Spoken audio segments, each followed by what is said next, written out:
the record show the board is all present. Okay, we looked over the consent agenda. Questions, comments, or motion? Let's see, before we get too far on the received and filed, I would make a motion to remove item 2 from the agenda. A2? A2, yes. I'll second.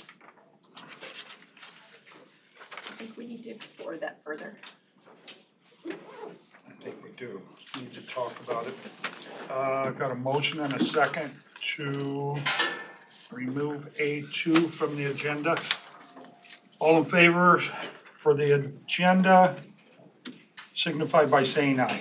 Aye. Aye. Anyone opposed? Okay, motion carried. Okay, first up is this public hearing for consideration and establishment of a secondary Honeysuckle Road Assessment District on Honeysuckle Road from 185th Street east to the dead end. The board may take action to reject, approve, continue, set final hearing date, or modify the Honeysuckle Special Assessment Proposal as a result of the public hearing. And here's what I'd like to ask. I know a lot of people are here. Let's be respectful of each other. Let's let each speak, whatever their position is, please. So, John, do you have anything to say, or should I go into public hearing first? Mitch has some maps and stuff he can pull up. Excuse me, Mr. Chairman, after the amended motion, did we get a motion on the consent agenda? Yes, We did, okay. yes.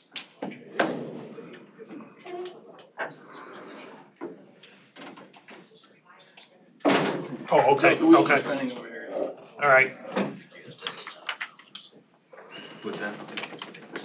I think we missed the consent agenda. Okay, We voted once on the amendment. okay. We did not vote on the consent I agenda. thought I did. Well, what do we need, another motion on consent agenda? Okay, Right. then do it. I'll make that motion. Second. Okay, all in favor signify by saying aye. Aye. Motion Thanks, approved. Melvin.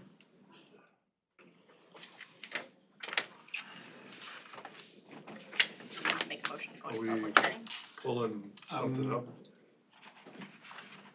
Gonna let John, if you want to make that motion, that'd be good.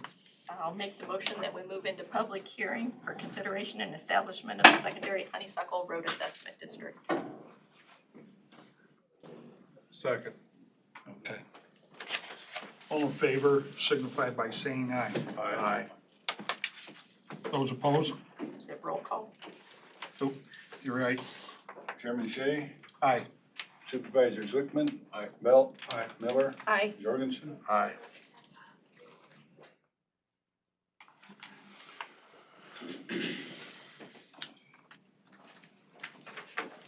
Melvin, can you put the screen down, please?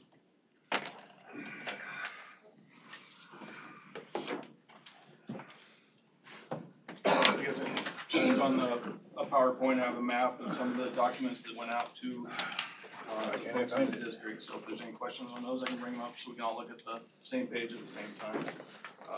Public hearing is for the Special Assessment District on Honeysuckle Road. As mentioned, petition received with 13 out of 25 signatures on the petition, which was accepted by the board, and now we're at the public hearing phase. So I don't know that I have much to add. I just have lots of information on PowerPoint we can all share. Okay. I guess we need to.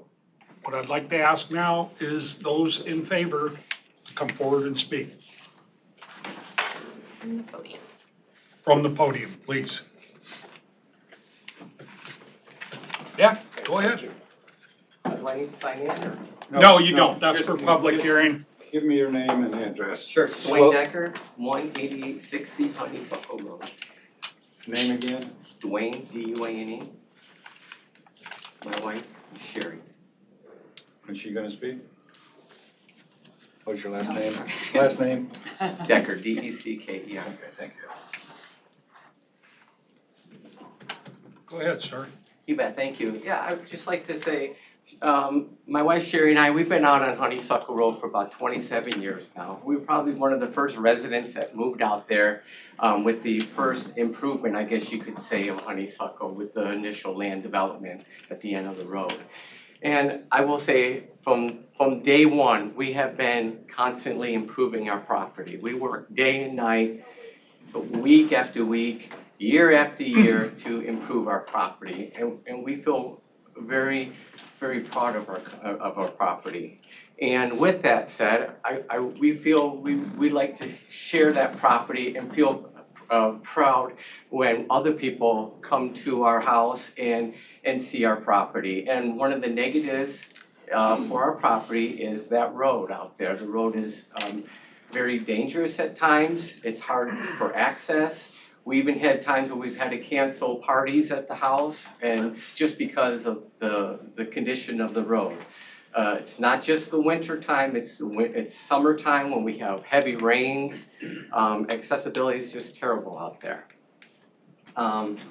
Additionally, I've heard some rumors that problems with farm equipment, things like that. We have farmers on the road. I think it would be a vast improvement and vastly for the safety if we could eliminate the high dust that we get from the road, and also the inability to actually drive on each other's sides. Right now, when the road gets real hard to travel on, everyone works towards the center, which can easily have head-ons and things like that. So with that said, again, like I said, we've been working year after year to improve our property and to improve Potawatomi, and since it's a property in the county, and we feel it's time to progress and to improve our road. Thank you. Anyone else want to speak in favor?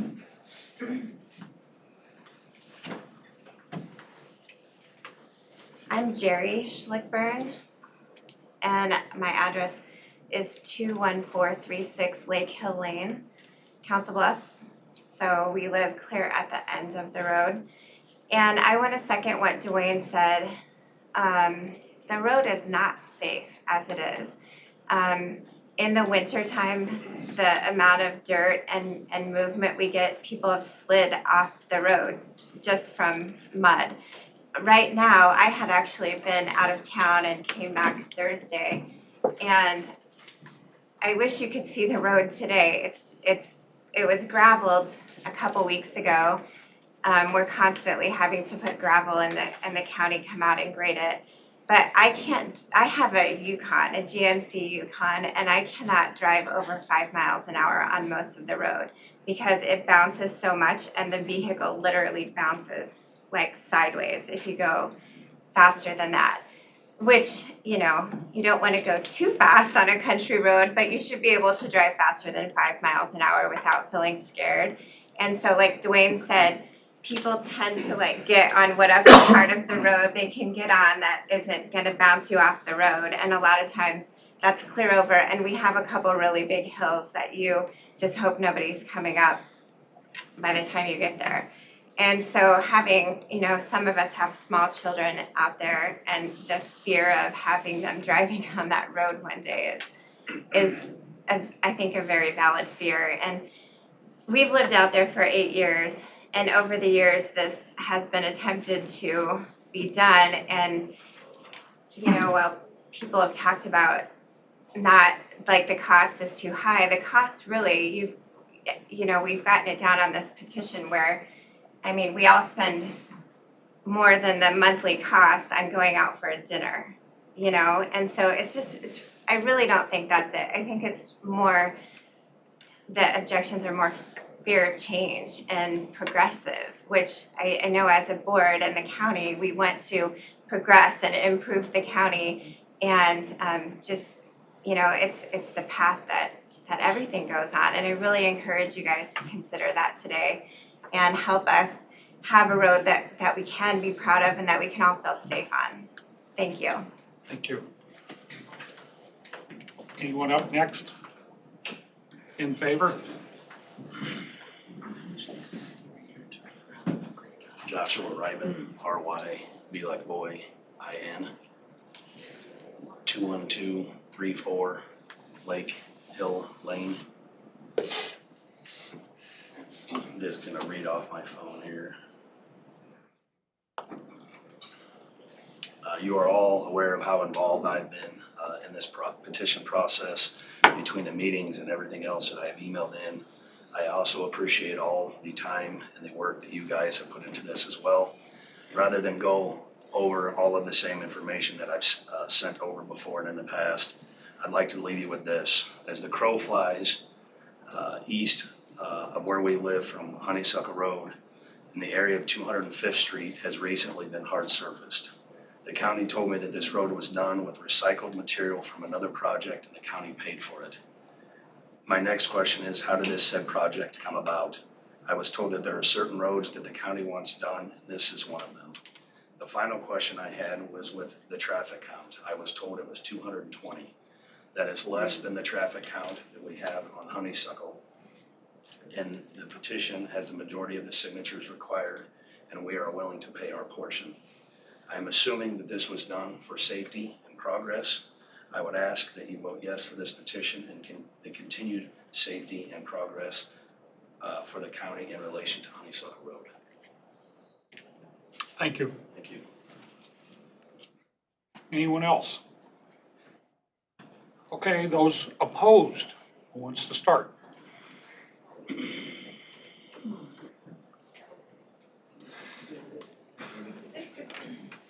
I get nervous. Don't be nervous. I am. Just speak to us.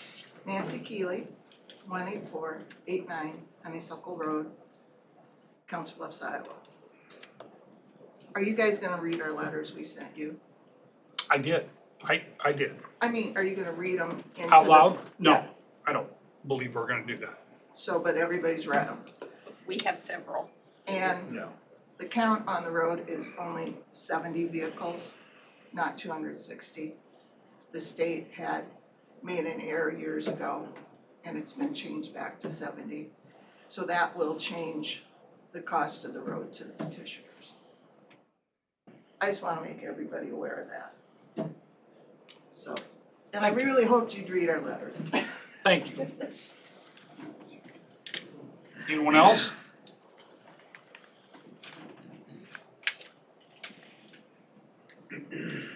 Sorry. Tom Healy, I live at 1028 Arbor Ridge Circle inside the city. I do own land at the top of the first hill going up there. And I do appreciate you listening to what my comments here. I've attended several meetings. I wanted to hear both merits on both sides of this. You know, maybe there's reasons we should do this, reasons that we shouldn't. And one of the things that stuck out to me is one of the pro-Seal Coat parties stated, this is good for the taxpayers of Potawatomi County. This road here is a half mile of dead-end road. 99% of the 93,173 residents of Pot County have ever used this road or will ever use this road. It's just a dead-end road for people that live down there. Now, the first hill going off 185th Street is pretty steep. There's a big bluff right there. I've been out there on the farm for 60 years almost. There has been years that we've had to take a tractor down there and pull people up that hill when it gets slick. Because there's no sun that gets on that. The sun will hit the other side of the road right there where it thaws, so then people have to go to that side of the road sometimes to get up. The gravel there does slow people down. Not a lot. When I'm out there sometimes working, people just come flying down that hill, go up the next hill, and you can see them hit their brakes going down that hill. The gravel with the washboards going up, as it was stated earlier, does slow you down sometimes at 5 miles an hour, which is not bad. There's kids, there's pets. Every once in a while, a calf or something will get out on the road, and we don't want anybody to hit those. We keep the fences up really good along the road there so that doesn't happen. We have had a car or two go off the road down through the fence, but that's a couple of times when they were going too fast. So I don't support the seal coating. I am retired, I'm on a fixed income. I do not want to pay for this. And I think the citizens of Potawatomi County don't want to pay for a road they're not going to use. And the tax dollars coming off of this is not as good if you go out to like, there's a road, I can't even remember the name of the road now. They're putting subdivisions out there. That is gravel right now. That will need to be seal coated someday probably. That's where the tax dollars should probably go to do those roads. This one never gets used by anybody but a few residents. So that's about all I have. Just wanted to touch base on that a little bit, and I appreciate your time. Thank you. Thank you. Anyone else?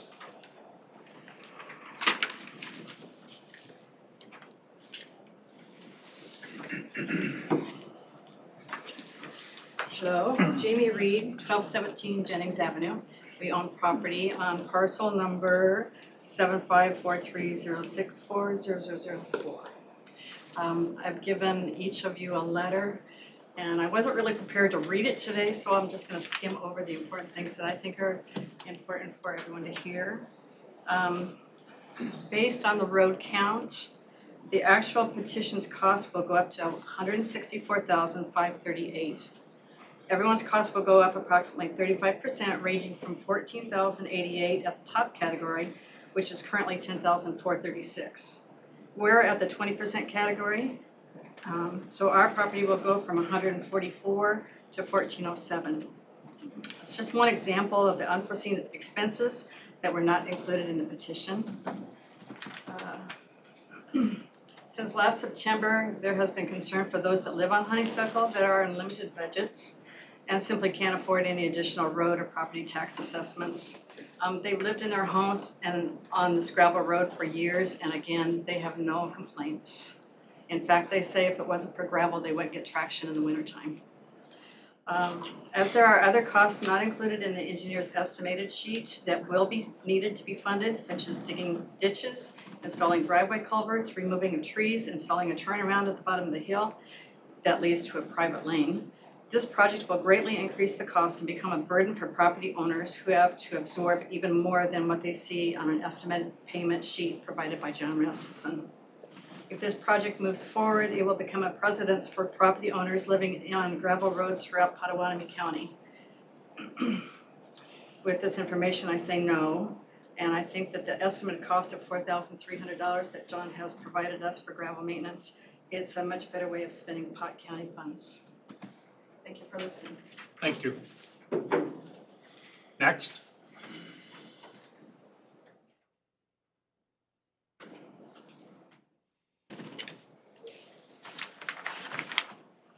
Tammy Newman, Speak louder. Tammy Newman, WMA, 18853 Honeysuckle Road. I don't do this very often, Todd. That's okay. Just speak to us. So tell me your last name again. We're all human. Oh, Newman. Yes, like Paul. Yeah. You will know who Paul is. A lot of people don't I when they do. talk to him. Right. I just want to say, I've lived out there for 35 plus years. My husband lived out there beforehand. This was his family home. It was built by family, and we've been out there all these years. We raised 3 boys out there. Never had an accident. We used to walk the hill when it got bad. I seem to remember a lot heavier snowfall back in the day than what we've gotten since.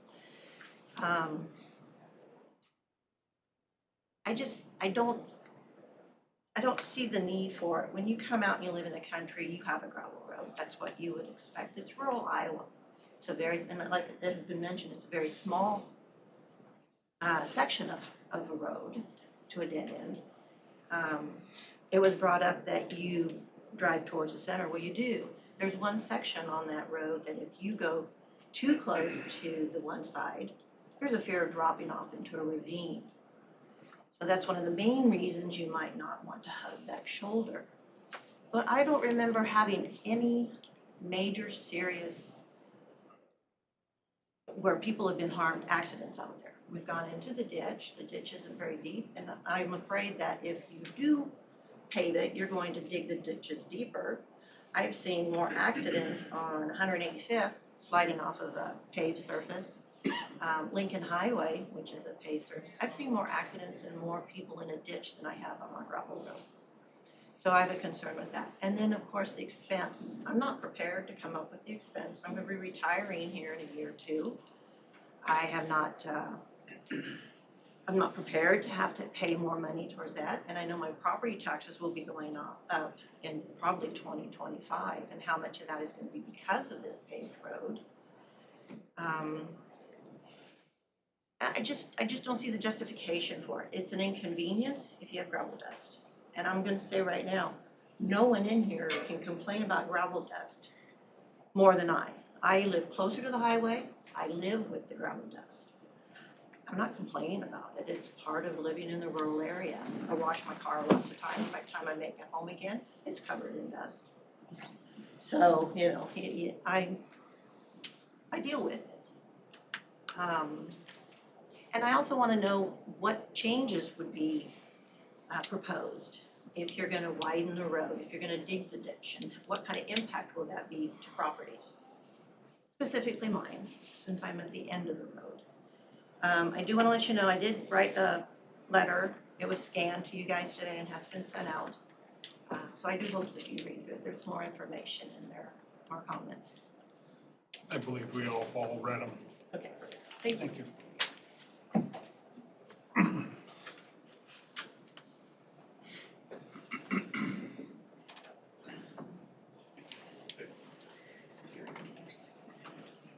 My name's Daniel Keeley. I live at 711 Virginia in Des Moines, Iowa. I am a property owner on Honeysuckle Road.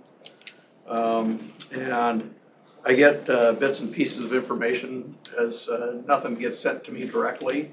But I have some concerns about the information that I do get.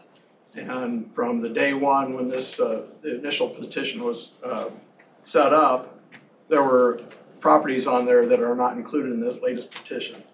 And every time I see a petition that comes out, there's a different number of properties that are included in there for vote wise. My question is I don't think there's been enough due diligence done to determine which properties actually should be on the petition and the number of people that should be signing that. There are properties that butt up against Honeysuckle Road that aren't included on there. There's other properties that aren't included on there that are accessed from Honeysuckle Road by either private drive or easement. And those properties I have not seen on the latest petition. In that regards, I think that the county needs to go back and determine for a fact that all affected properties are included in the petition before they determine whether there's enough signatures on there to approve this thing.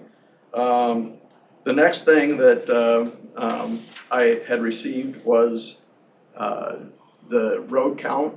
Road count numbers had gone down from what was used to determine the costs of the road, which I refigured based on calculations. The cost of the road that was going to be allocated in this latest petition was going to be $122,000. Refiguring the road count, my refigured number ends up being $164,000 that gets reallocated to the property owners. And then considering the interest rate on that being paid over 10 years, that almost doubles what this petition shows as the cost to each of the property owners. And I don't think that is fair that we use an arbitrary low rate to have the property owners determine, oh, this doesn't look so bad, I'm going to pay that, and then they come to find out that they're going to be paying double that over the 10-year period that for the cost of this road. The next thing I have a problem with is how the allocation is figured. By using the percentages for the different valuations on the property, that's an arbitrary, I can't see where that's fair or equitable to the property owners in determining the costs that way, because we have one property that is at the top end of the spectrum that is paying about 1% of the cost of the road, whereas the property at the bottom of the spectrum is paying about 10%. If you look at that, I don't see how that is fair and equitable to the property owners. And if you would like to see the calculations on that, I can show you. But we're using an arbitrary method to determine who gets to pay what. If you really wanted to look at that, as the state law says, it's got to be fair and equitable to the property owners. How do we determine that? Well, one, you could go strictly valuation on the properties. If you put the road in, supposedly that increases the value of the properties. The higher dollar properties are going to get a bigger increase from putting the road in. So in effect, they should pay more. The lower end properties should pay less. There are properties where there are no houses on them. So most likely people aren't going to be using the road very much, whereas the people that live there every day are using the road 5 or 6 times a day. Maybe we ought to put a toll booth at the end and charge for every time they use the road. That would be fair and equitable, but that would probably be too much cost for the county to do something like that. My question is how is the current petition fair and equitable according to the state law? How is that fair and equitable to all the property owners? It isn't. I mean, the top end that are paying in the petition $10,000, one of the properties is like 60% of the cost of the assessed value as the top one, but yet they're paying the same dollar amount. Again, to me, that's not fair and equitable. I think there's safety issues in seal coating the road. People are going to start going up and down the road a lot faster. As one person said, right now they go 5 miles an hour. If you seal coat the road, how fast are they going to be going up and down to get from one end to the other? The last thing I have is a lot of the people that are for this project live clear at the end of the road, and a lot of the other ones are close down to the that are opposing the road, or close down to the 185th.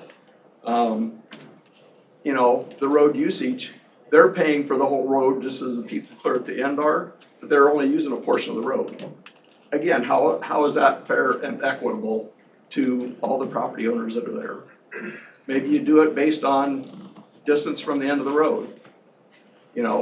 There's a lot of questions I have out there as how are these things calculated and who came up with these arbitrary decisions on doing that cost allocation. Thank you for listening to me. I think there's a lot of other questions that I have out there, but those are the main ones I have. Thanks for your time. Anybody up next?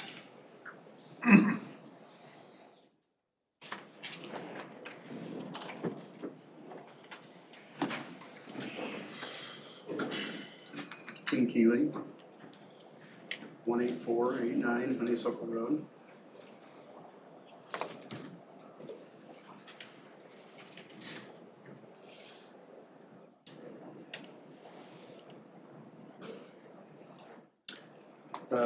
I have a brother who couldn't be here today. He asked if I could read his letter to you. It's really short. It says, "My name is Dave Keeley. I object to the road improvement. I'm on disability. I have extensive medical issues and can't afford any increase in costs associated with my properties on Honeysuckle. I can barely make ends meet month to month. This increase could push me over the edge, and I would probably have to sell." I get all emotional because he's having a lot of issues. As far as my letter goes, I have a lot of information. I don't want to take up a lot of time. I do have some attachments, and I won't go over a lot of that, but these are issues with seal coat roads on sloped roadways. And there's about 10 different photos of 10 different areas in the county. These range from 30 inches wide on both sides of the road and up to a foot deep. These kind of repairs take more than just a maintainer coming out and being there for 20 minutes like on a gravel road. If you get a ditch like that on a gravel road, the maintainer can come out with minimal cost and take care of the issue. With the seal coat road, you're not gonna have that. Another person that couldn't be here today asked me to mention that they have letters from North Dakota, South Dakota, and Minnesota. Tim, I would say it's good that you speak for yourself, Okay, but like to go for everybody, we could be here all day, everybody bringing their neighbor and their relatives up, okay? there's a letter in the letter that was submitted to you guys Mm-hmm. about North Dakota, South Dakota, and Minnesota. They are tearing up their seal coat roads and going back to all gravel because of the costs involved with the seal coat roads. You can read that article and get that information. I object to the petition. For one, they don't have all the parcels. Do you want me to go over that with you on the parcels on the map? Or is that something all of you can take care of on your own? These parcels are adjacent. We've all looked at it. Okay. They meet all the qualifications of 311 and the county policy. The one on the end is adjacent. It's buildable. There's no reason it should not be on there. The one to the north, and under county policy, it's accessed by a private driveway. So that should also be on there because it's on a private driveway. The parcel with the red on the bottom, yes, right there. The parcel just to the south of that's, there's two parcels next to each other right there, where you have the arrow there. Both of those are connected by easement and should be on there according to county policy. They're both within a half a mile of the district, the same as the ferry parcel up in the right-hand corner, top right-hand corner. They have just as much property in the zone as that property does. It just cuts the very corner of it. So it'd be the same issue with all of those. There's another petitioner on Lake Hill Lane that's been using a private drive going east and accessing Honeysuckle on the east for the last approximately 2 years. There's photos in here to show that they're using that driveway and the use of it. Example to that parcel on the left, if you go to 21136 205th Street, their address is 205th Street. They put up an outbuilding and they accessed Honeysuckle Road in behind that. Their parcel is only 2 acres. This one's like 10 or 13. Parcel number 27 is not included. It has a private drive off of Honeysuckle Road. Per county policy number 11, the proposed district should include parcels that do not have current or possible future access to the road. Parcels with access via easement or private road are not subject to this exclusion, so they should be included. The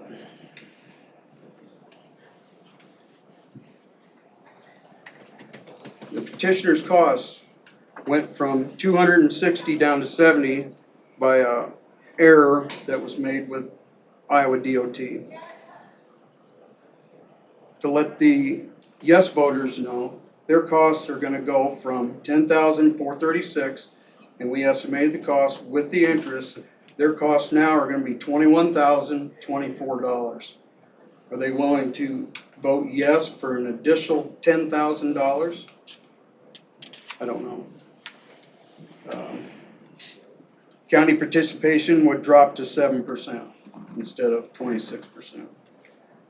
Iowa Code 311.8, all the requirements under this code have not been met and provided to the board and for the petition. Cost of updates, ditch digging, drainage, tube replacement. All new driveways have to have, according to county code, a 30-foot tube on all access drives. I don't know if the roads department has figured any of that in, but the ditch digging, the trees, the culvert replacements, the turnaround at the end of the road need to all be figured because according to, I have that Iowa code right here. All of that has to be completed before the seal coat can be applied.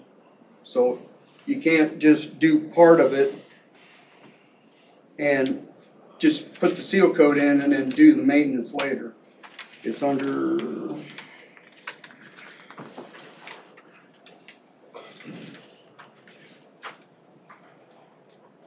I'm not seeing it here, I don't want to take up a lot of time with that, but that is a requirement under 311, that all those things have to be completed before you can put the seal coat down. Down at the neighbors at the end of the road, something I don't think that roads have realized there might be an issue is the property line, and it's that little red box at the end of the road to the east. The property line ends right there, so the parcel just to the right of that currently goes across the corner of her property. So they're gonna lose their access to Honeysuckle Road.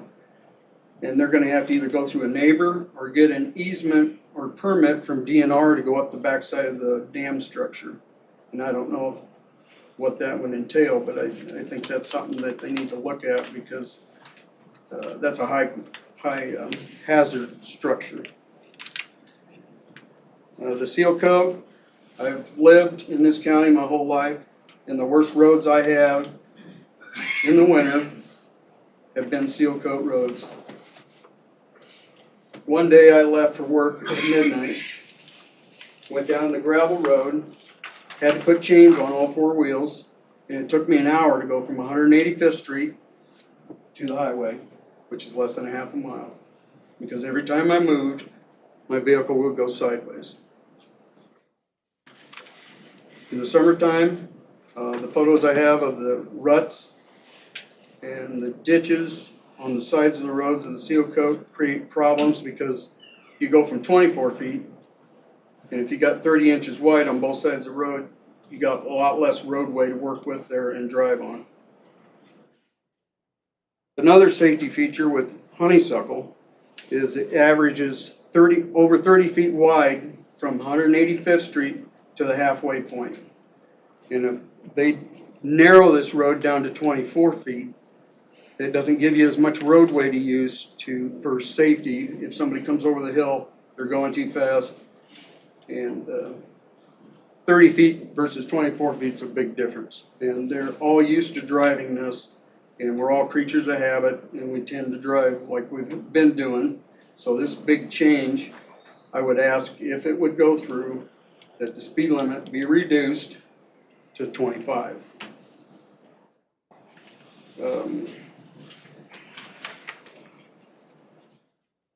We already have speeding issues on this road, and with the seal coat, that's only going to get worse.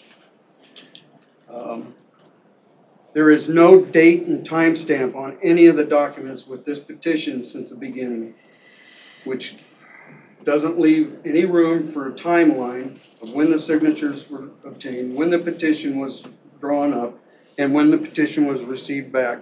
There was no power of attorney form with the signature page when the county received it, and that's required under county code. Also under county code, trusts, corporations, partnerships all have to have verification of who's signing the signature page that they have the authority to do so. And none of that is on the petition. There's been several modifications to it since last September, and there's no timeline to show when each of these documents were received back in and or changed during that timeline for whatever reason. Maybe new information come up and it needed to be changed. 10 of the parcel owners that voted yes live at or end of the east of the end of the road. So they don't even live on the road. 10 of them live clear at the very end. If you check on the road there's a little parcel clear over on the right-hand side of Honeysuckle there. County Roads owns that. And I have a larger photo in my deal here. County Roads owns from where the barricade currently is 300 feet this way, so they go this way. That one parcel owner that uses the private drive, County Roads could extend down to here, and then they'd have just this short piece to seal coat and improve for these people to get in and out. It would be 17% of the cost of going west.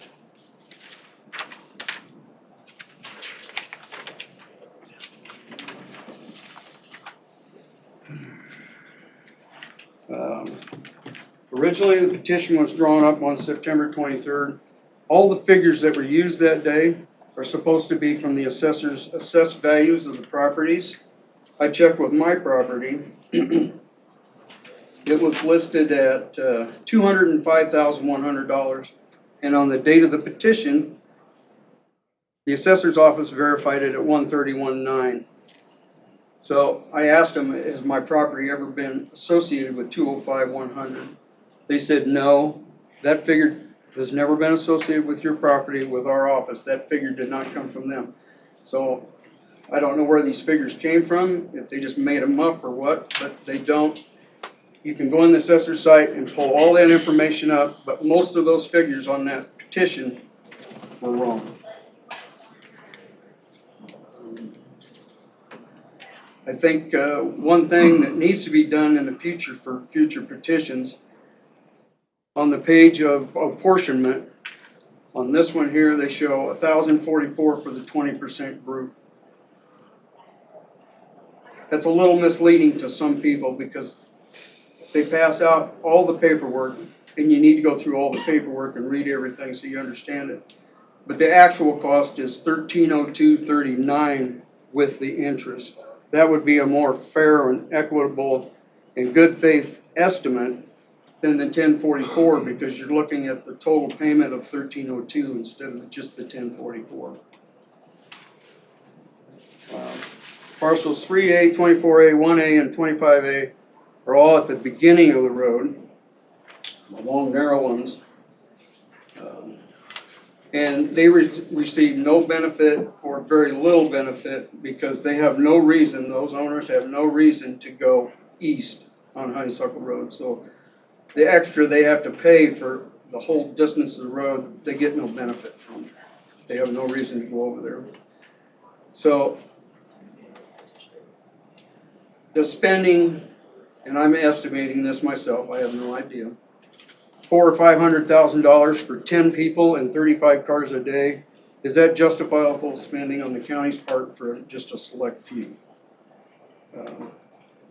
Most of the no voters are on Social Security or low income. And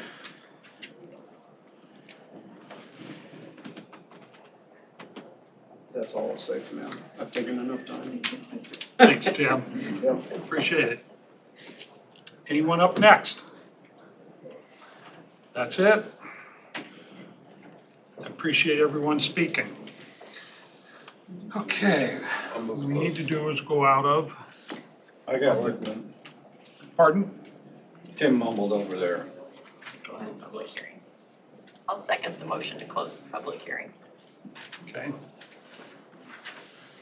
Chairman Shea? Aye. Supervisors Belt? Aye. Wickman? Aye. Jorgensen? Aye. Miller? Aye. Okay. Okay, we've heard pro and con.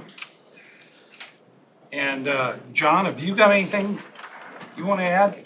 I just want to maybe point out, objections are due at noon today, so Iowa Code gives them until noon. I took 4 in the hour before the meeting, so you guys are probably driving and haven't seen those. And I haven't seen Tammy Newman's objection either. So I think there's at least 5 other objections, plus whatever else comes in before noon. So it's kind of out of order, but that's the way we're required to do it, I guess. Okay. So we can't make any motions either way today, is what you're saying? I think you need to do a continuation, I guess, if you want to. Okay. Make sure you hear all the objections. before I you make a decision. agree. I agree. So right now on your map, it's 13 to 13? There's one with a yes and no. They signed the petition, then they objected to the petition. So, I mean, they can't undo a signature, obviously, but they can still object to the petition, so it's 13 pro and 12 against on the petition. You just- But you can't change your position on the petition, is that what you're saying? Well, the petition was submitted and approved, I can't let them remove their signature, I guess, but they can still object to it. Okay. But they did. It'd be they like did sign voting it for the at time. president and then saying I didn't want to vote for him. Kind of, yeah. Yeah, I think there's a lot of people out there who want to do that. So that no one yes, it's just. Both sides. It's a little different. A little, but when you sign, Based on whatever information they would have got at the original petition. I mean, this thing's been all over the board. I wish I could explain it all to everybody out there that they understand. we've been over 2 years working This has on been this. about 2 years of changes And it's been back and forth and up and down.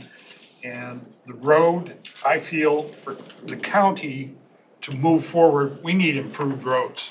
I feel that's important. This area is growing, no matter what any of us like, it's growing. I live in Crescent, I grew up there. Crescent is booming, and it is not the town that I grew up in. And Council Bluffs is growing, Pottawatomie County's growing. We need to improve roads to get people to move here. We are accused of not doing things to grow our county, and I think roads are one of the first things we need to do. Now, a bituminous road is a seal coat road. It's considered a gravel road, is it not, John? It's kind of between it's poor man's paving, I guess, it's between them. Right, but they can't do a subdivision on that road, correct? Or a gravel They can road. do minor subdivision, but not a major subdivision. Right. So major subdivision would have a interior road. You have to have a paved road. I don't know how many people have been up and down this road, but it's terrible. I feel we need to improve. And we're close into Council Bluffs. There's other roads that are watching this to see what they can do with their road. And I'll just state publicly, I'm for improving the roads. I know it's hard. When we done Badger Avenue out of Crescent, there was a lot of people that objected to this. And I've talked to many of them. They said it's the best money they ever spent. And they do not regret spending that money. So, and if you go out there and see the amount of traffic on that road, Badger's one of the heaviest travel roads out there. And so that's my piece. I feel it needs to be improved. We are not taking a vote today. I'm just voicing my opinion. Have you got any? Well, everyone who knows me knows that I'm data-driven and I've got a safety focus. And I did talk to the fire chief at Crescent yesterday, and he has no concerns with this road. He knows it's a gravel road, and if there's any emergency on that road, they will tackle it like they do any gravel road. John Rasmussen confirmed before the meeting today that it is a Class A area service road, so it gets the top attention of all gravel roads in the county. I mean, they're all treated as a Class A road. The facts that we used when we created, well, the assessments and the allocations, that was given on the best information we had at the time. And the car count number that's been challenged, I agree that we need to go back and look at the numbers again, and maybe take a second look at the properties that are included. I mean, all of you that took time to attend today in the last public hearing and have taken time to write the letters and research your facts, that's also valuable. That information is necessary for us to make a good decision. And now I think we need to take your facts and turn them back to John and his crew and look at what we've got to do to revamp the numbers so that we have a better idea of what it is we're looking at. I agree with Brian, we need to improve roads, but everybody knows it's a gravel road. It was a gravel road when you built your house on it, and we just need to look at the facts. And I don't think we have them right now.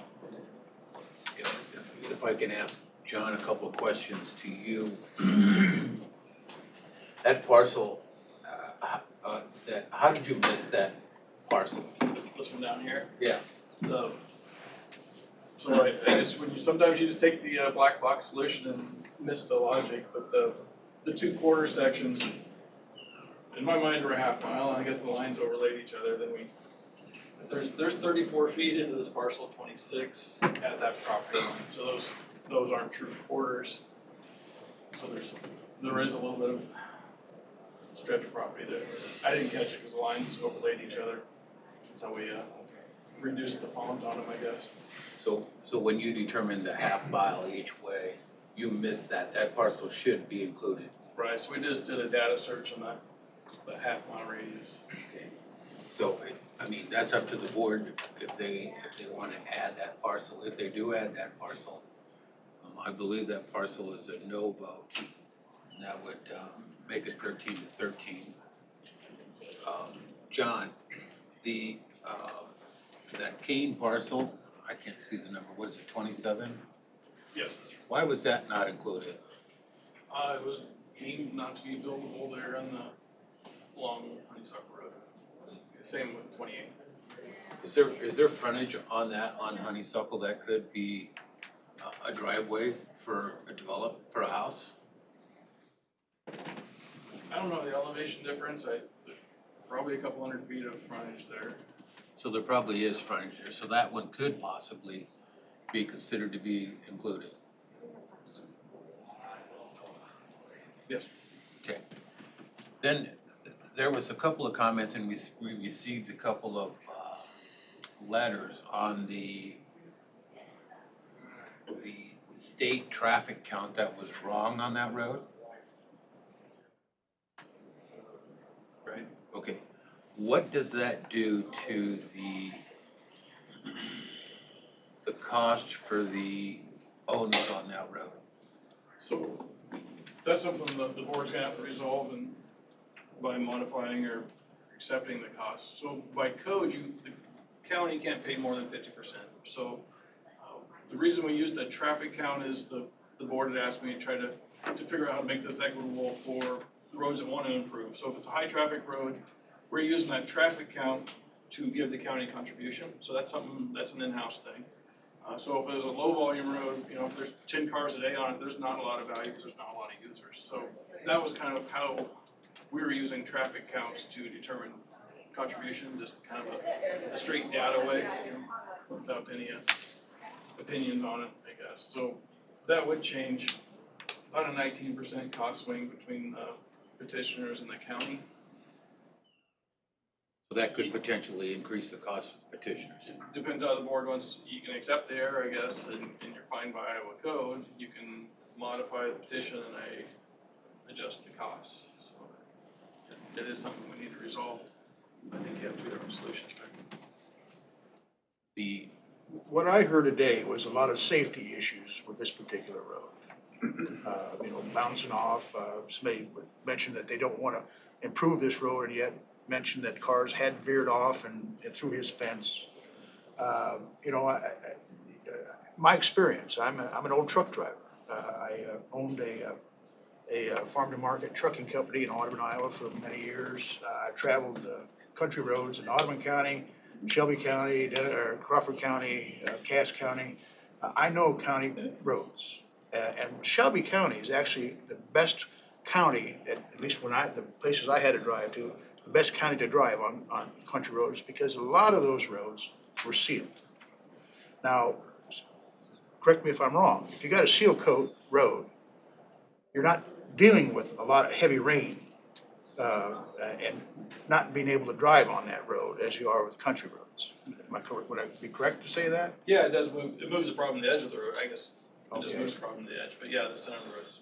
Okay, and then in the wintertime, you're sliding off sealed roads. It's just a matter of grading the snow off the road. Right.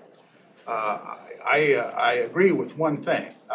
To me, it's a safety issue, and I think it needs to be addressed.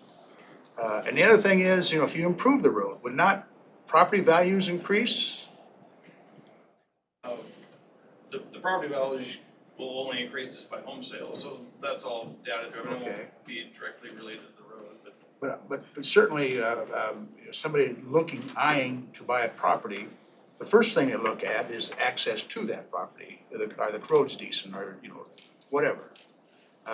So in my opinion, I would say either improve that road or abandon the road. Because the safety issue is a risk. It's a risk for the county. That's where I'm at. Yeah, I think a lot of these roads develop, for agriculture, and then they became Right. residential, and. There you go, there you they're go, not there you go. compatible. Right. Scott? Well, I wasn't done, but, Oh, I'm sorry. but I didn't it's not a big deal. cut you off. Okay, no. The letter that we received from, I believe I'm pronouncing his name right, Nibby, Yes. should the board take that into consideration, that once he saw the letter that you sent him in the mail and realized what his costs were, he said he couldn't afford it? You can't change his signature on the petition, but you have to take into account that he doesn't want it. Yeah, he just filed a written objection, even though he signed the petition. I mean, it should be heard just like every other objection. Okay, I just want to be fair and just and equitable on all of this stuff. So, I mean, everybody's had some really good questions. Brian made the comment that the road is terrible. I drove it Thursday, and I took a video of it, and I sent it to everybody on the board. The road's in great shape. It's like any other gravel road in Pottawatomie County. I mean, we have 1,200 miles of unpaved surfaces in Pottawatomie County. And when it rains, or if you get a gully washer, it takes our team 2 to 3 days to get to all those roads. And I think they do a terrific job getting to those roads. And I've driven almost every gravel road in this county, and I can tell you that my experience on Honeysuckle on Thursday was different than none of the other gravel roads in Pottawatomie County. The wording on the petition, I just want to read the first sentence, and it says, "We, the undersigned, being more than 50% of the land of the owners of the land within the proposed district." That's what the petition says, more than 50%. And then there was a comment made, and I know what the direction was. John, can you tell me how long 205th Street's been hard surface? Probably less than 10 years. That was That road has been hard surface for 30 years. the north of Hazeldale Church, I think. I'm not talking north of Hazeldale. Oh, to 215. Yeah. I guess it changed to 215th up there. The stretch of the road that I'm on. Ooh, longer than I've been here. Yeah, 30 years. So it's not something that happened in the last couple of years since I've been on the board. And with that, I will be done. Okay, Scott? I just think, Questions, well, I just think we need to get all this traffic count and the properties and make sure we have all the facts before we make our decision. It sounds like there's still some calculations that the engineer needs to do to make sure these people know what they're signing up for, the cost of the road.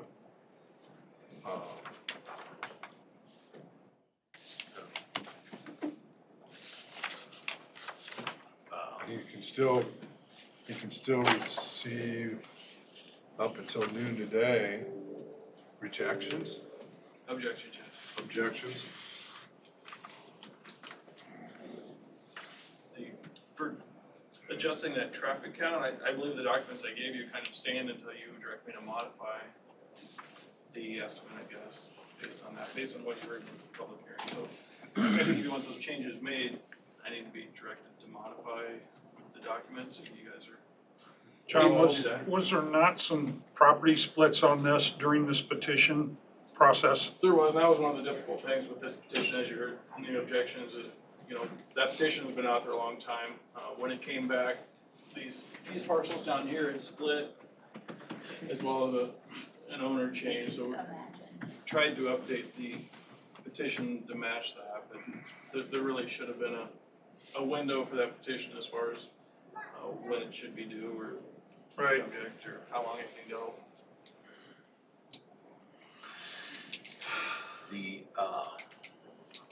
Has the county attorney offered his opinion on the original petition? I mean, Yeah, I worked with Leanne, she retired, so I guess we can't go back on Leanne is gone. on some of that. Matt's reviewed some stuff coming in, he couldn't be with us today, so.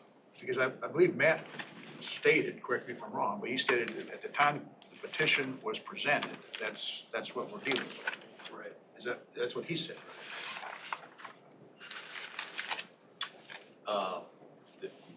If you read chapter 311, it goes on further to say in that code that this entire process is up to the complete discretion of this board. We can do anything. We can add parcels, subtract parcels. We can change the cost. We can pay more. We can charge the residents more. So it's not just a matter of signatures on a petition. Right. Okay. So we could leave the money where it started out as. Well, you certainly could. Here's one of the issues you run into is that we know the traffic count is wrong. Mm-hmm. So we set a precedent here that, okay, we made a mistake, we caught it before we got too far. Mm-hmm. Do we go with the correct traffic count? Do we set a precedence here? We What set happens on precedents. our next one? We set precedents, and then the next one, they do the same thing. I understand that. I So do. we gotta be fair, just, and equitable on everything. Because there are other roads out there that want to do this. They're watching. Oh, yeah. And I agree with you know, everybody on this board, and we're doing it now, wants to improve our roads, but it needs to be the right ones. There needs to be development opportunities on them. But the other part of it is, if the citizens want to pick up the majority of the cost, I don't see anything wrong with that either. But the numbers need to be right. There needs to be enough votes. The properties need to be assessed and charged equitable and fair. And, I mean, I want this over as bad as everybody else does on this board. I mean, you two haven't been on it as much as we have, but we need to do it right. And right now, it is not right. Before, it was divided equally amongst the properties, and we went through this with Leanne, where we used the valuations for justification and went through that process. And I thought we'd agreed pretty good that the valuations were the way to go. And the point being that, well, I live at the front of the road, I shouldn't have to pay for the rest. If you look at that throughout cities, counties, states, then we'd never build roads. And I feel that if you live on that road, just like I do out in Crescent, we pay for that road. And that's the way it goes. This is an area has opportunity to grow, obviously. I mean, It has grown. You're gaining residents in this area every year. Probably not off of this road. Not off of this road? No. Minimal at best. Am I accurate on there that it's 13 and 13? Right? No, if you're counting on the map, I apologize for that. On that parcel there, yes on the petition, but no for an objection. So that's where you're getting that extra no at. Okay, So it's 12. okay. I don't feel that's correct. I just don't. I understand when you sign a petition, you can't just sign it or make a vote and go away. I want to take it back. That don't go with me. Otherwise, we'd be changing presidents and senators every week. You know, I don't like what he's doing. This ain't right for me. I voted yes, but I want out. We don't do that. That ain't the way America works. You line up, you vote, that's your vote. we count them, there we are. So I'm not in favor of, I quit. You know, that's my feeling. I think we got the votes on this road, and I think it ought to go through. That's what I think. Second. I can't make motions as chair. We can't do anything yet, No. so. John needs to go back and get the numbers. Can I just Okay. make a comment?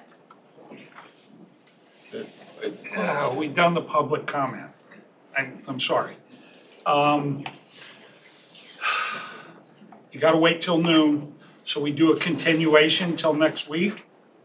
That'd be my recommendation. I think you have to hear all the objections. I mean, if you're open till noon on this, we can't really do nothing We've right closed here, right now. There's at least closed the five public hearing. you haven't seen, I don't think. Correct.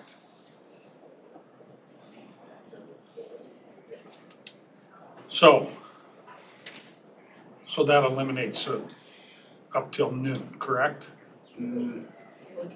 Shouldn't, probably the public, did we close the public hearing? We did, yeah. We did. You can probably reopen public hearing at noon if you hear some things. If you want to stick around till noon, or reopen the public hearing next week if you want to postpone it till then.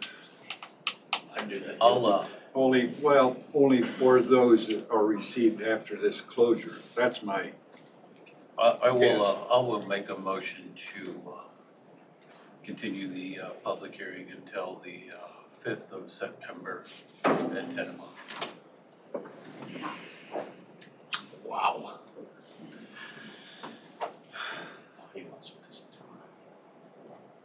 And what's the purpose for extending it that long? Is that our? I'm out of town on the 26th. We've got other business. Is there a possibility of going till noon?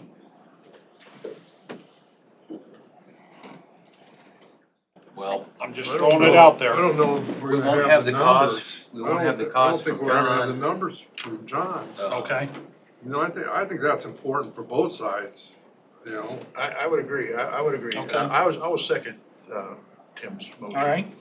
I think it's just, you know, it's gone long enough, I agree, totally agree, but, you know, at this point, there's two of us here that haven't been familiar with this whole issue over the years.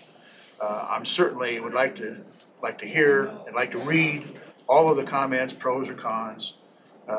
Again, I'm gonna be talking to the county attorney's office, just to get it, and then taking a trip out there myself. It's a dead end road, is there anything that's gonna ever continue on? It used to, Okay, years ago, they put a dam in there okay, and the dam divided the road. okay. You come from the east, from Mud Hollow. Hollow Road, and this one from 185th. And the dam divides it. It's right there on the map. Okay. Yeah, I And need they to closed get, that because they don't want traffic on the dam. okay, that I happens. need to get a better sense of the opportunities for growth out in this area, for me. I think that It's not gonna grow. my comment is, this has grown. Okay, It's grown over the years. I remember this little road as a kid. I remember going all the way through it. The And- density on that road is, It's, Organic and we've got, road. on the east side of the dam, there is seal coat. okay. Okay? Most people like it, and there's a lot of stuff being built over there. Has been a lot of stuff built over there. This side is gravel, and go out there on a dusty day. drive on any gravel road. on Yeah, the I coast, agree, right? I agree, but are we growing or are we not? That's my point. You know, you can only split a parcel of 40. So I there's very, agree. very little development that can happen. Yes. So I mean, these people, they pay taxes and they're asking, and they petitioned us, and I feel, in my position and my vote is, I'm for it. I am for it. So, I mean, we got 185th up there that is seal coated to the top, that ends in the middle of nowhere, which was before John, I understand that. But you talk to the people who live on that road, they love it. Badger Avenue, they love it. We could go on and on. So I'm always gonna vote for improving roads, always. So John, when you prepared your most recent engineer's estimated improvement cost form, and I think you did this in September of '23, the total improvement cost. 22. 22. 22, okay. Yeah. So it has increased. The total improvement cost at that time was $226,613. There's a newer one, the material costs come down, so when that was the original one, the petition went out. Since then, there's so much time there, there's another estimate dated August 17th. I've lost it in my paperwork. Yeah, I feel you. I can send that out, the oil costs have come down some. Does that include removing all of the trees and the culverts that they talked about and all of the other road prep that was needed? So it's a level A road, but it was, unless we reconstruct the road completely, you don't have to upgrade that stuff. So it met the design standards at the time.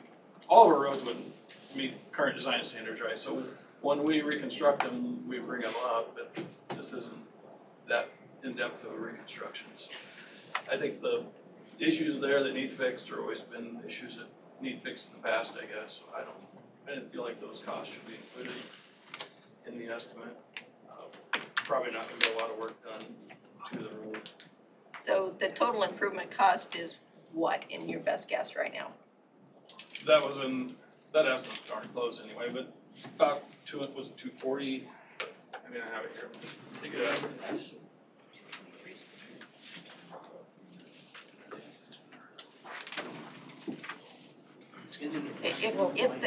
If your cost for material has gone down, then the Total cost of petitioner's, $223,000.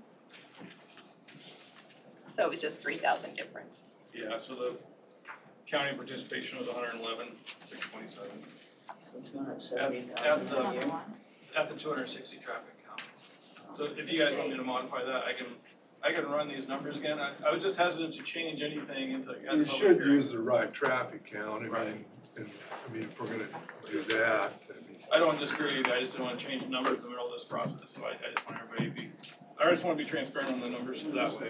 Yeah, I certainly agree with Scott. I'd certainly like to have accurate numbers. Okay, I got a motion to continue till the September 5th and a second from Jorgensen. And just so I'm clear, what is it we're continuing to, so that we can review all of the objections that are received through noon today? And get his absolute numbers on this. Right. What's the traffic? There will be some other considerations we're gonna have to make too, like, do we include this parcel, do we exclude this parcel? So we still have that opportunity to add and remove parcels. The way the county attorney said, we accept or deny the petition as is what he's saying. And if we're going to redo the petition. We're not redoing the Okay, petition, but. then we accept or deny as we- is what he We said. can add or remove, change costs, accept it as it is, reject it totally. We can do whatever we wish according to chapter 311. However, I'm not recommending that we just do whatever we want. I mean, there needs to be some rationale and reason for it. We need to be fair and just and equitable in the whole process. All right, let's rock on.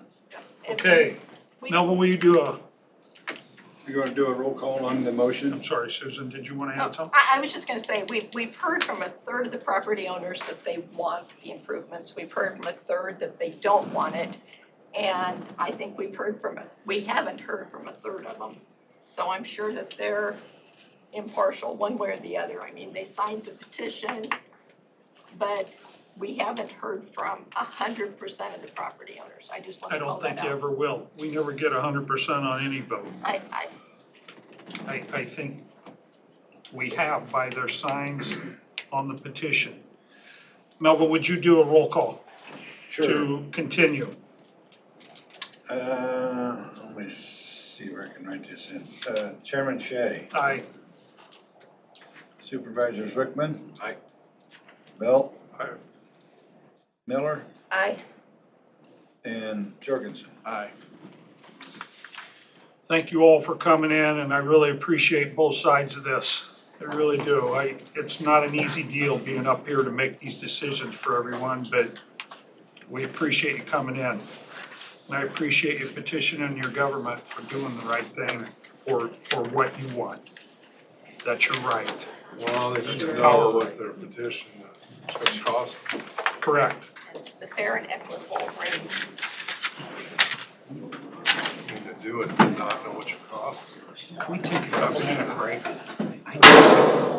I need to go.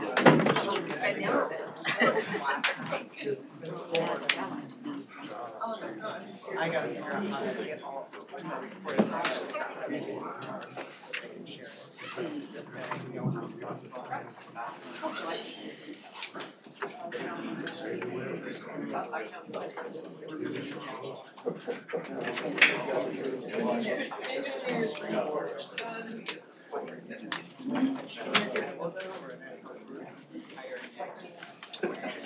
Just because of the kind of thing it is over there.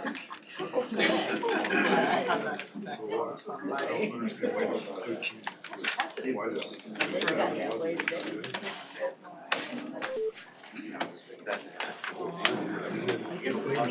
Things through easements. You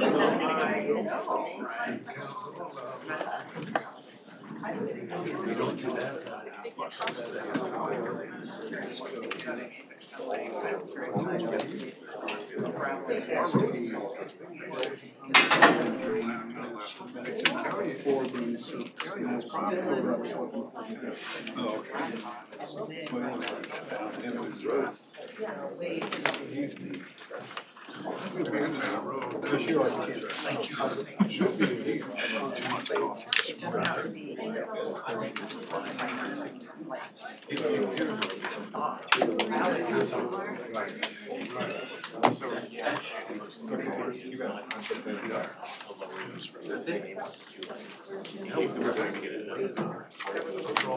Alright, so we're one of the many rooms that wants to come. So about 105 others get to watch the meeting. Okay. Oh, Jeff.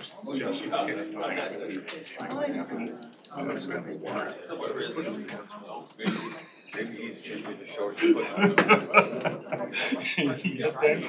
Like, how are you getting half a mile of road? Like, I'm not doing that. And even I can't do that. I've been out on that, I've been out on that a few times when I first got on here, because this is a PL 566. It's south, it's West Pot and Soil Water Conservation. Oh, it is? Okay. Yeah, they are in charge of that. Okay. But this one is the only one I think in Pot County that the DNR comes and inspects it. Because it's a high hazard dam. But if this one's break, break, it goes down North Broadway. Was there several on there that hit Indian Creek? Well, there's a bunch of them up from this one. Oh. Yeah.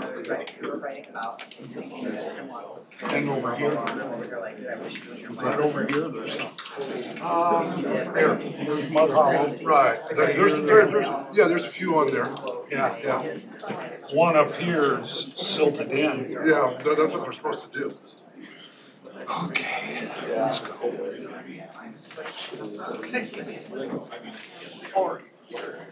Where'd he go? I didn't see it. Jeff. Oh, I guess. I didn't get the original. Can we get the original petition? I've got it. Okay. Yeah, those. No, they're not. Andy, would you see if Jeff's out there? You don't want to just. Huh? Oh, here he is. Here he is. Thanks.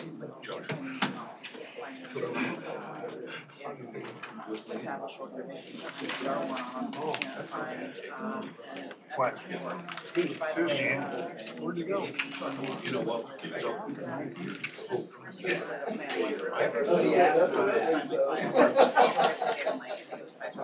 Never should have. making calls, it should have been the engineer that here's the parcel, build. Okay, we're gonna continue now.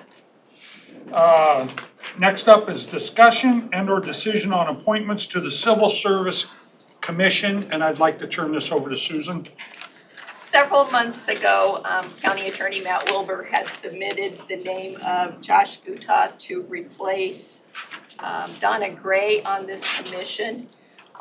Donna was retiring, and for me being new on the board, I was like, so what does the Civil Service Commission do and what are the requirements? And through my research, I discovered that we didn't have the best records of what we've done. So to level set and going forward today, and Sheriff Brown, if you want to add something to this, but I would like to make the motion that let me give you a little more history here. We have civil service today that is provided by John Dalton and Frank Pakachek, and like I said, Donna Gray. Their terms are all for 6 years, and based on the information I was able to gather, and I think we want to have staggered terms. We don't want all three coming off at the same time.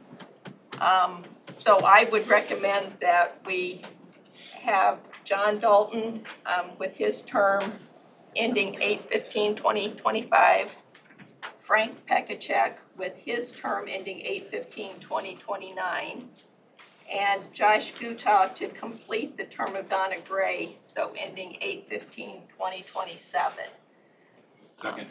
I don't know if you found any better records than that, Andy. No, that's all we found, and like I said, I think it's a good recommendation to stagger them, and like we, of course, coming into this, my first term, and of course, W first term, and Peter held civil service before because it was just the way it was. Right. That we didn't realize that they expired, and I think it's good that we keep the two veterans on there, at least to get Josh trained up, so it's an easier transition when they decide to retire as well, so. Because, I mean, Frank, Donna, and John have been out of civil service since, I think I tested back in 2003. I could be wrong, but I remember seeing them there, so it's been a long time. To your knowledge, Andy, have they ever met? Have they ever what? Have they ever met, to your knowledge? Have you ever met? Civil service meeting. Get together.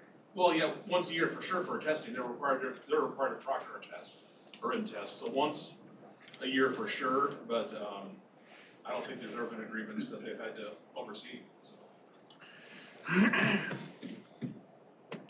Okay, I got a motion to approve John Dalton, right? Yes. I already seconded. I heard you second. And Frank did you, Peck, okay. Frank for 2029, 2029. and Josh Gutah for 2027, completing the term of Donna Gray. Thanks for doing that, Susan. Yeah. If we find the stuff. You can solve any problem if you put it in a spreadsheet. There's gotta be some Okay, records up in the county got a motion and a office. second to approve everything like Susan says. All in favor signify by saying aye. Aye. Those opposed? Motion carried. Thank you. Thank you. Thank you, Sheriff. Oh, there's gotta be some more information at the county attorney's office.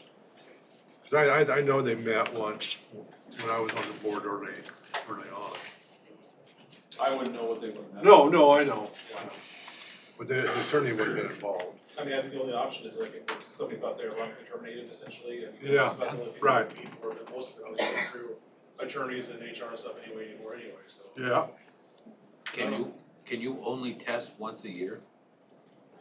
No, but for us to, go through Martin Associates, the Iowa Law Enforcement Academy, get civil service there that same day, it's quite a operation, so we try to test once a year, get the candidates, and they're eligible for 1 year. So if we hire 2 right away and then we have a vacancy in the summer, we can still use that list, so. Will you be coming back to us for a compensation board recommendation? Yes, I think we're on it for next week already. Oh, I tried to nice. get on for today, but it's too late, so I'll be coming next week for that. Who is it? Joe Army. Oh, awesome.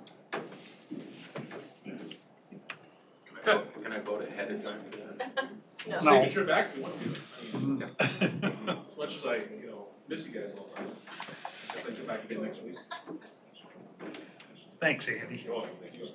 All right, next up, Lee Voss, County Treasurer, discussion under decision to approve payment of taxes for county-owned properties and drainage. So moved. Second, she's not coming up, I don't suppose. No, I doubt These aren't none of yours, are they, John? Some of them. Well, if they are, then John pays them. And are any of them conservations? I do pay in the drainage districts, for sure. Yeah. Pardon? I do pay in the drainage districts, I just don't know. That's why I don't, Specifically on those. most of them are usually either John's or conservations. But we need to make sure, so. Okay, got a motion and a second to approve the They were what? county-owned properties, the taxes for the county-owned properties and drainage. It's not a tax, it's an assessment. Don't call it a tax. Pardon? Don't call it a tax, it's not a tax, it's an assessment. Assessment, I'm sorry, it says taxes on my, We just have to convince the Fish and Wildlife. Yeah. oh, okay. It's only $12,286. Okay. All in favor signify by saying aye. Aye. Anyone opposed? Motion carried. Next up, Jana Lemreck, Director of Human Resources, and Heather Schaefer, Assistant Human Resources. Discussion under decision on request to provide funding for on-site employee blood draws. We done this last year, didn't we, Janet? We did this last year, and last year the board approved up to $5,000. We only spent $2,300. Last year that included 41 of our employees to receive their blood draws here, and we've talked with CHI again that they would send nurses out to help take care of that. Their costs have gone up by $10 an hour. I don't think that should be any surprise. So what we're asking for is really the same thing, for the board to approve up to $5,000. Where will this be done, Jana? It'll probably either be in this room or maybe at the VA. Okay. I'm not sure which one yet, Okay. and we're looking at a date in late September or early October. Okay. Did you send, I'm sorry, Brian, Go ahead, I'm good. You send information out to the employees that it's preferred that they see their physician? We will be sending out information I don't care, about that. What the costs are, up to 5,000. I mean, it's important that they get to see their doctor. They can't- Yes. Okay. Yes, there's a lot of other conversations that can happen when you go see your physician to have this done. Again, if you go to your doctor and have this done, this is still free cost to you because it goes through our insurance and insurance covers it. But there are some people that run behind or don't have time to go to their doctor and still appreciate this so that they can have the wellness discount. I'll make the motion. Okay. Up to 5,000. Second. Out of gaming. Out of gaming? Yeah. I got a motion and a second to approve. All in favor signify by saying aye. Aye. Those opposed? Was that you second, Susan? Yes. Yes. Okay, house cleaning here. Becky Linehan, Finance and Tax Officer, Auditor's Office. Discussion under decision to approve and authorize board to sign resolution number 57, 2023, entitled Resolution for Transfer from General Fund to General Supplemental Fund. This is a regular deal, is it not? Good morning. All of these will be budgeted transfers that we budgeted for at budget time. They just come up and we do them this time of the year. This one is for the transfer for the insurance partial self-funding that you budgeted at budget time. Motion to approve Resolution 57-2023. I'll second. Melvin, would you do a, Chairman Shea. aye. Supervisors Belt. Aye. Wickman. Miller. Aye. And Jorgensen. Aye.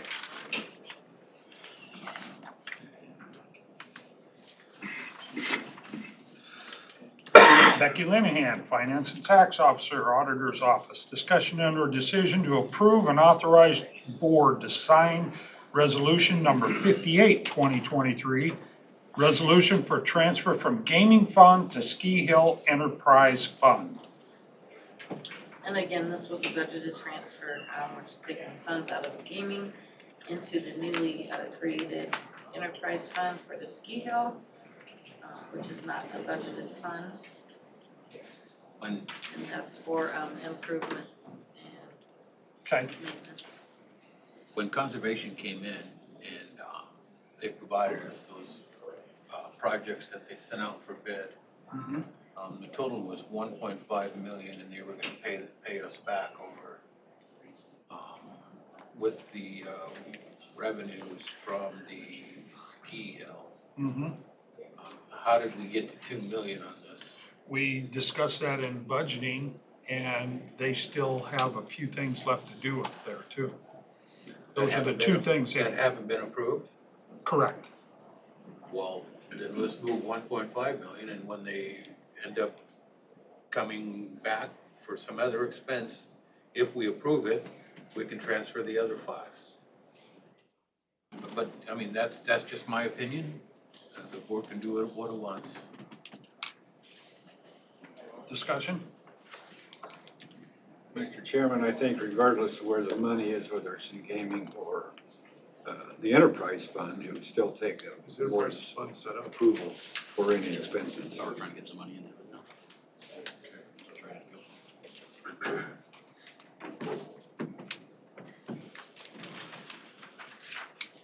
Where did we come up with the 2 million? Out of gaming Right, during but as far as. budgeting. Through our budget session, it was the estimate from conservation for the entire year. What you guys approved so far is close to that 1.5, like Tim said. But we anticipate there'll be some other costs overruns just with the construction. So in my opinion, it makes sense to do the full amount now. Like I say, you don't necessarily have to spend it, but, I mean, instead of doing another resolution last minute, we only do these quarterly at most, usually it's just twice a year. And before they spend it, we still need to vote on it. Yes. So we're not even 2 months into our year, so we have 10 months to make another transfer if we need to. I'm just telling you where I'm at. I mean, whatever the board does, it's fine with me.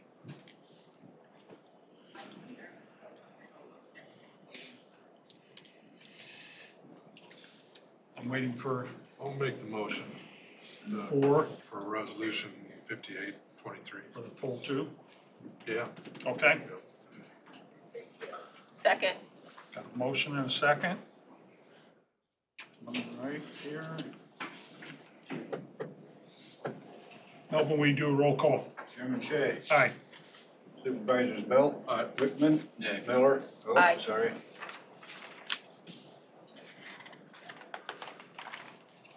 And Jorgensen. Aye. Motion carried.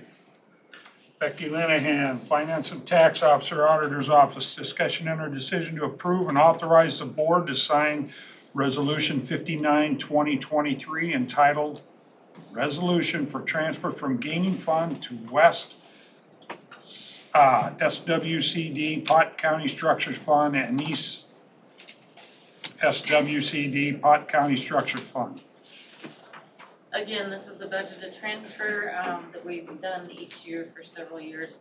It is funds taken out of gaming to go into the west and east soil and water conservation district. That's for them structures we just talked. Correct. I'll make that motion. I'll second it. Melvin, will you do a roll call? Chairman Shea. Aye. Supervisors Belt. Aye. Wickman. Aye. Miller. Aye. And Jorgensen. Aye. Okay, one more, Becky. 2 more. Discussion under decision to approve and authorize board to sign resolution number 60, 2023, entitled Resolution for Transfer from General Basic Fund to Veterans Relocation Allocation Fund. This is again another budgeted transfer. The board has chose to give 25,000, I believe, each year to the Veterans Relocation Allocation Fund. This only, apparently we just budgeted 20,000, so there may be an amendment down the road for the additional 5,000. Okay. Everybody good with that? Yeah, Tim made the motion, didn't you? Yeah. Second. Tim did? Okay. Well, I think we set aside 25,000 for We veteran did. relocation, and they could have 5,000 left from last year, that's why we're only giving them 20. That's what Okay. we anticipated happening, and they actually used it. All right. I just saw it yesterday. I think they did have 5,000 left. Okay. Melvin, please do a roll call. Chairman Shea. Aye. Supervisor Jorgensen. Aye. Miller. Aye. Wickman. Aye. And Bell. Aye. Kind of threw it out there, didn't you, Melvin? Keep on their toes. One more, Becky. Discussion under decision to approve and authorize board to sign resolution number 61, 2023, resolution for transfer from general basic fund to secondary roads fund. So moved. Second.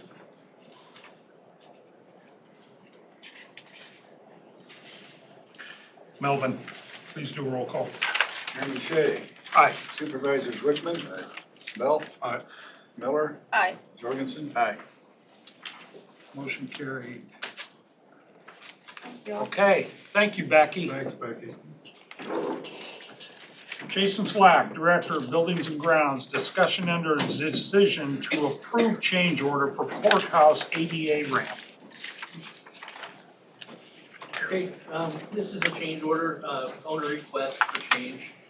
I think we all went out there when the addition was finished and decided that lift was not adequate to serve our elderly and handicapped citizens. So we initiated this change order, and it came back to us about an hour ago at $555,654. What's your rate that for me? $555,654. What's your recommendation, Jason? I think we have to do it. So moved. And with the, it'll have snow melt, Correct. it'll be heated, so the ramp won't freeze up and ice up, correct? Yes.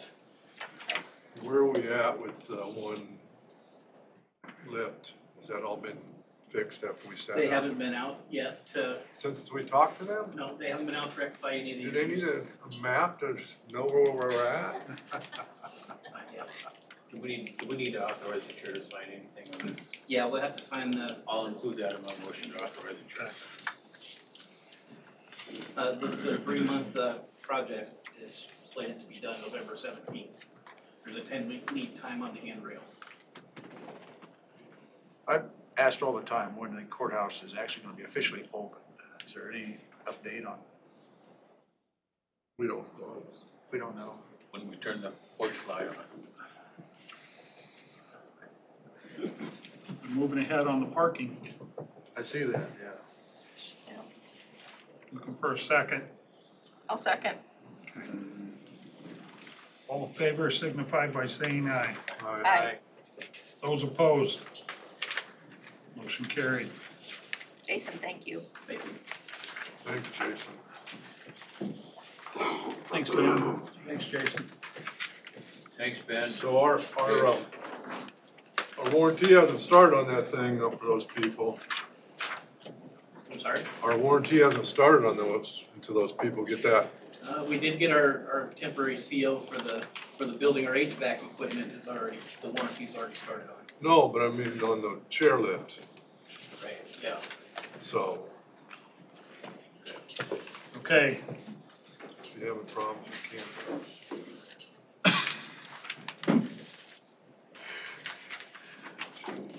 committee meetings. Anybody got anything? No, this week. Go ahead. Oh, I was just gonna say, I went to the planning and zoning meeting last night where they talked with the city and the county, and that was the meeting that I missed in June, so I was anxious to get caught up on what the plan was. Very interesting. Good.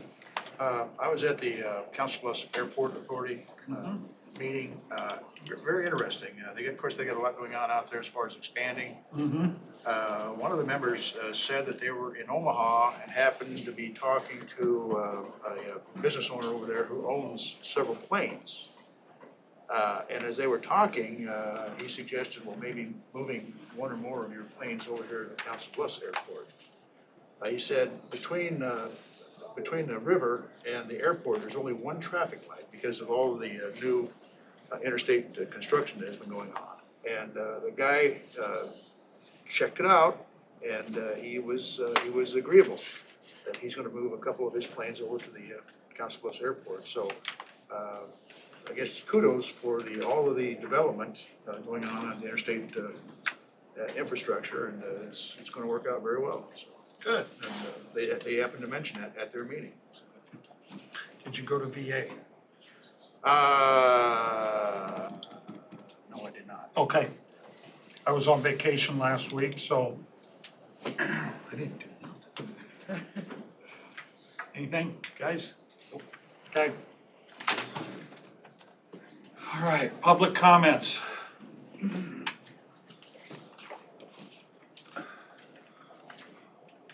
We have three. Sean Anderson. What? You have to read your statement. Oh, sorry. I've been on vacation. Now begins our public comment portion of the agenda. In an effort to protect the privacy of individuals and reduce the potential broadcasting of defamatory and/or confidential information, our live broadcast will now end. Information regarding public comments and public comment policy may be